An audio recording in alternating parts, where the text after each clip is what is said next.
예, 이재명호가 직면한 폭풍과 이번에는 간단치 않아 보입니다. 잘 뚫고 나갈 수 있을지 민주당의 분위기는 어떤지 출입 기자에게 물어보겠습니다. 자, 정민진 기자 어서 오십시오. 이재명 대표 생각은 내년 총선까지 버티는 거죠. 그래서 혁신위를 꾸리는데 동의는 했는데 결국 이게 다시 화근이 된 셈이군요.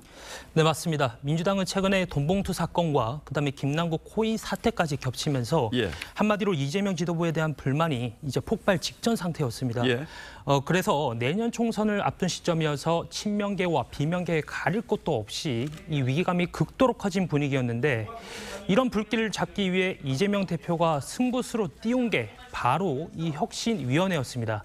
그런데 이례경 파문으로 혁신위가 출발도 하기 전에 이 자초될 위기에 몰리면서 이재명 책임론은 비등점을 넘은 상태가 됐습니다. 이례경 위원장을 데려온 책임은 전적으로 이재명 대표에게 있습니까? 네, 맞습니다. 네, 이번 인선은 전적으로 이재명 대표의 책임이 있습니다. 그래서 사퇴 요구도 거세지는 분위기입니다. 이재명 대표가 사퇴를 하루라도 빨리 해야 될 것이고 원내대표가 대행을 하면서 다른 인물들을 찾든지. 이 대표의 책임론이 커지는 건 이번 인선이 당 지도부나 당내 기구를 통하지 않았고요. 이 대표가 독단적으로 결정했기 때문입니다. 이례경 카드는 이 대표가 성남시장 시절부터 가정교사 역할을 했던 이한주 가천대 석좌 교수를 중심으로 이 개인적으로 가까운 극소수로부터 추천을 받은 것으로 전해졌습니다. 뭐 아주 믿는 사람들에게 추천을 받았다면 실제로 검증에 소홀했을 가능성도 있겠군요. 네, 맞습니다. 그래서 이재명 대표도 이 점이 매우 곤혹스러울 수밖에 없습니다. 클릭 몇 번이면 확인할 수 있는 문제에 대해 이 대표 스스로도 이 모르는 내용이었다고 고백하는 상황에 몰린 것입니다.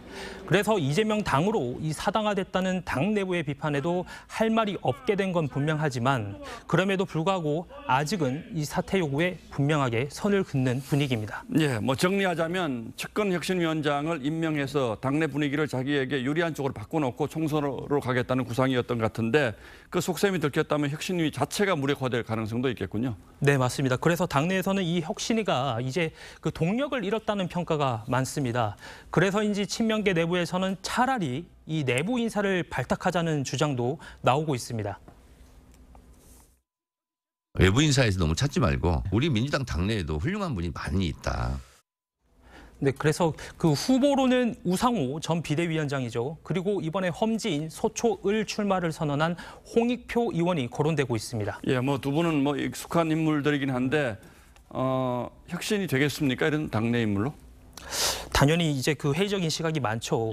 그래서 저희들이 그 취재를 한 그 한 수도권의 중진 의원은요, 그 혁신의 대상이 이재명 대표가 자리를 지키면서 혁신위원장을 뽑아봐야 이 제대로 된 사람이 올 수 있겠냐면서 이미 독이 든 성배가 됐다고 했습니다. 그 특히 친명 인사를 또 안 치는 건 혁신 의지가 없다라는 걸 자인하게 되는 거고요. 이 비명계를 또 안 치게 되면 이 혁신의 주도권을 잃을 수 있기 때문에 이재명 대표는 진퇴양난의 상황에 몰리게 됐습니다. 자, 혁신이 이게 더 어렵게 됐군요. 이낙연 전 대표도 귀국한다면서요? 네, 그 1년간 미국에서 머물던 이낙연 대표가 오는 24일에 이제 귀국을 합니다. 이 전 대표는 이틀 전 SNS에서 국가와 국민을 위해 제 역할을 다하겠다는 글을 올렸는데 이 당내 혼란에 수습에 나설 가능성을 내비쳤습니다. 다만 이낙연계 한 의원은 이 대표 스스로 거취를 결정할 시간을 줄 것이라면서도 이 시간이 길어지면 보고만 있을 수는 없을 것이라고 말했습니다. 이재명 대표가 지금의 위기를 수습하지 못한다면 그때는 혁신위가 아니라 비대위 논의가 불붙을 가능성도 있지 않습니까? 맞습니다. 구경하는 재미는 있는데 나라가 걱정이죠. 정민진 기자 잘 들었습니다.